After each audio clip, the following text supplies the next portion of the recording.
Join me as I explore the Mellifont Abbey. It's me, the Travel Bee. I'm so excited to explore this place. Here's what you first encounter as you arrive at this historic site here, the Old Mellifont Abbey.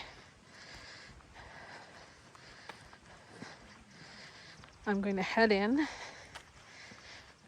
and see what there is to see at this really interesting historic site. Here is a site map.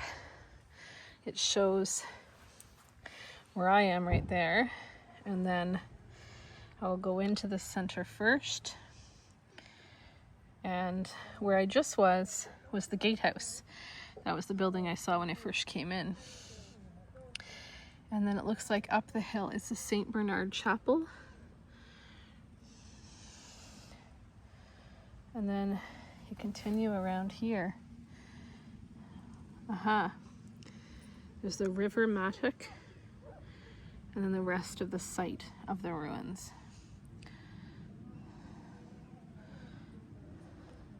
Let's check it out. Okay, so I'm approaching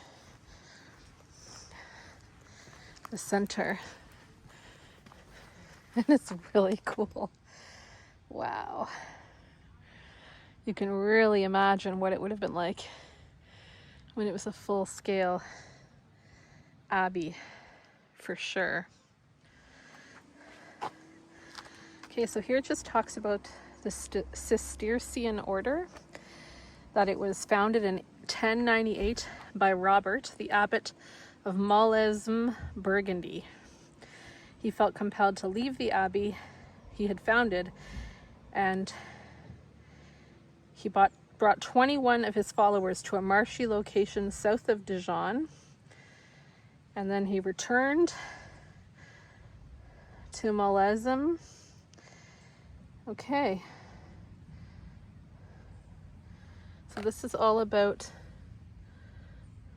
the different Cistercian foundations in Ireland. So there were quite a few.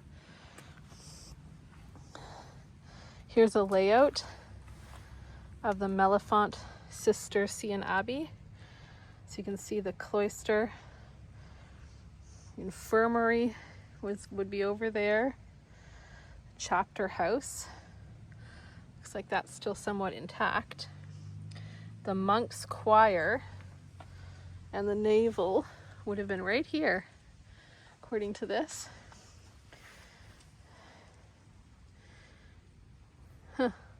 Okay. Founded in 1142. So this was introduced to Ireland by Saint Malachy while on his way to Rome in 1140. He visited the monastery of Clairvaux. He was deeply impressed, and he was asked to look for and prepare a site. 2 years later, he arrived in Mellifont to build the great abbey. And the abbey was consecrated in 1157. It says the church was rebuilt in the 13th century. That's interesting. That's probably why there are some areas that are more easier to see. So, okay, time to take a walk down there. And I am like completely alone in this. The center is closed, so it's just the ruins that are open.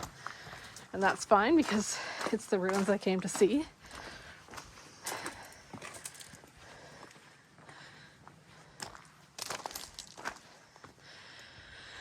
I love coming to ruins because it just feels like you can imagine the immense area that would have been here before. It just kind of brings history to life in your imagination.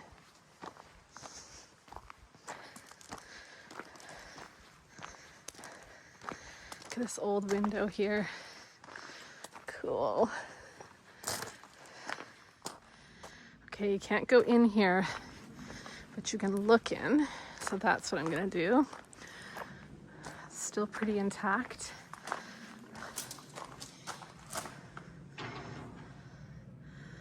Wow. The vaulted ceilings, still pretty intact there.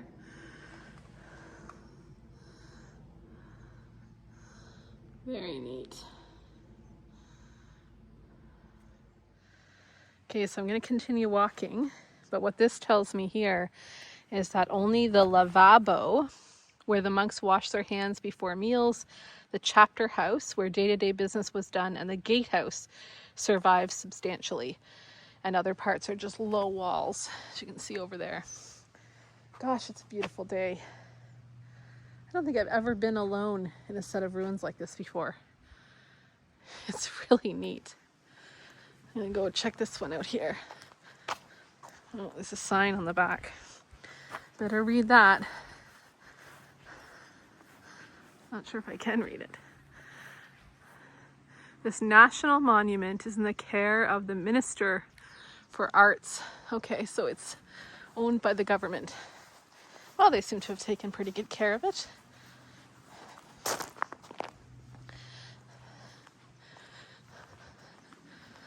Get around this section here to take a look. The lavabo. That was the area, I guess, where they wash their hands. There's a lot of flies on the sign. A place of purification. Here the body and spirit were cleansed before receiving meals in the refectory hall.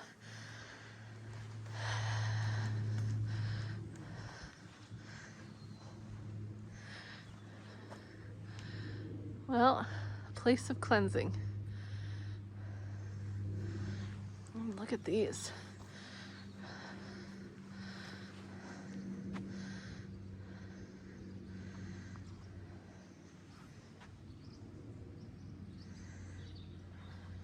Very low walls here, just the outline.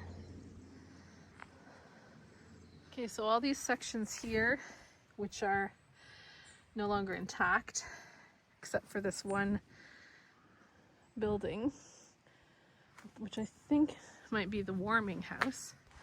But the rest of this stuff here is all, the principal room was the refectory or dining hall. Close to the high table would have been the pulpit. And then the infirmary.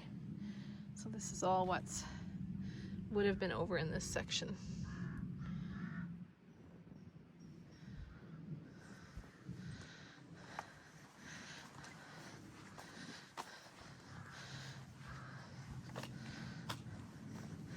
The infirmary looks like it would have been over here. You can take a look in here.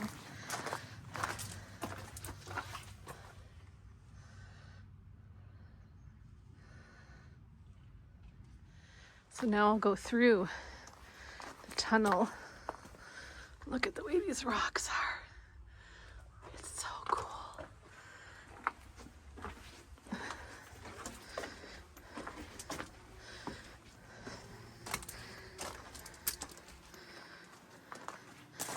There's the infirmary.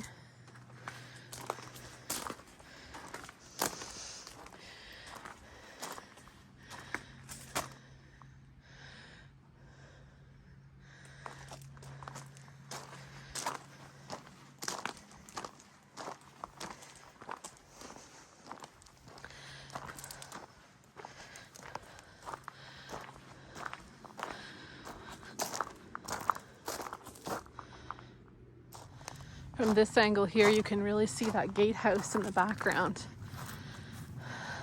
Way over there.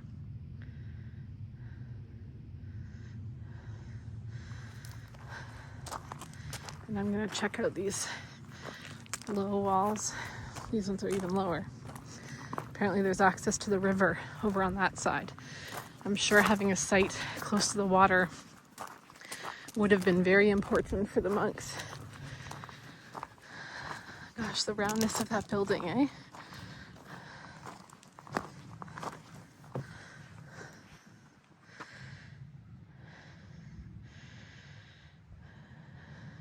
You can't help but be reflective.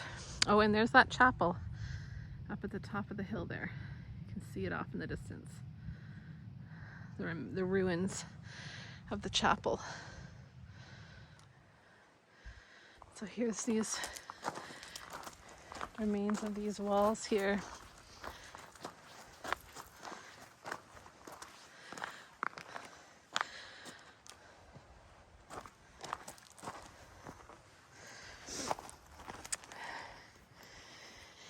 Extending from the south transept, these chambers on the ground floor housed the administrative quarter of the abbey, from where the affairs of Mellifont and her daughter houses were managed.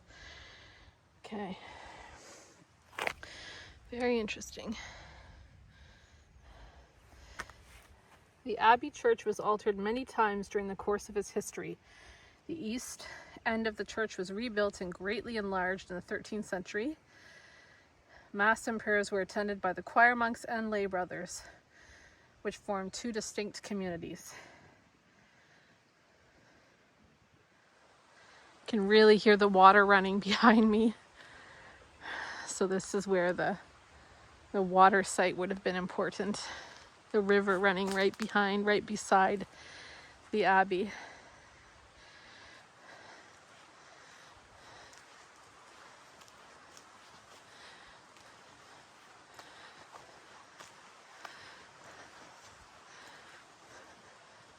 I have a huge grin on my face, just because I find it so peaceful.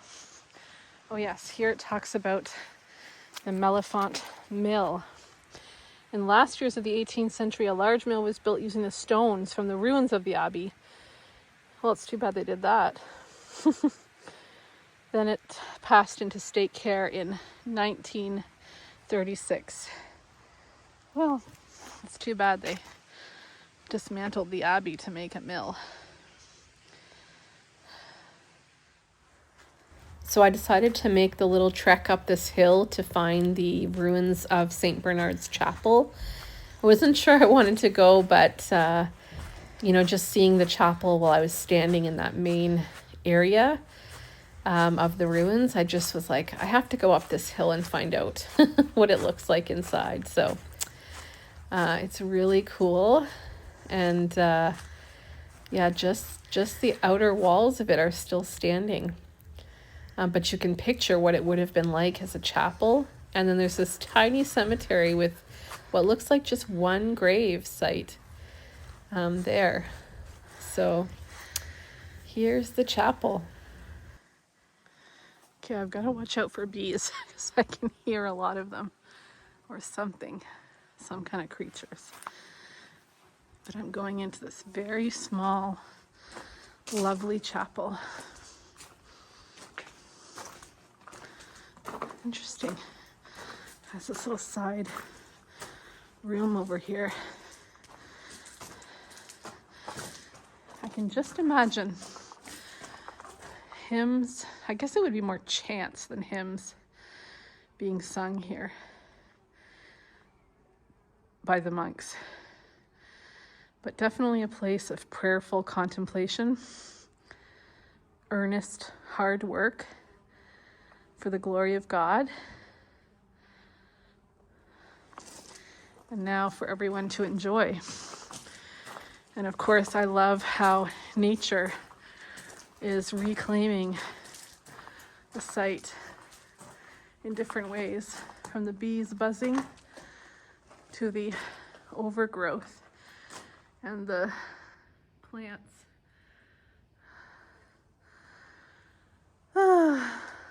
What a great place in the world.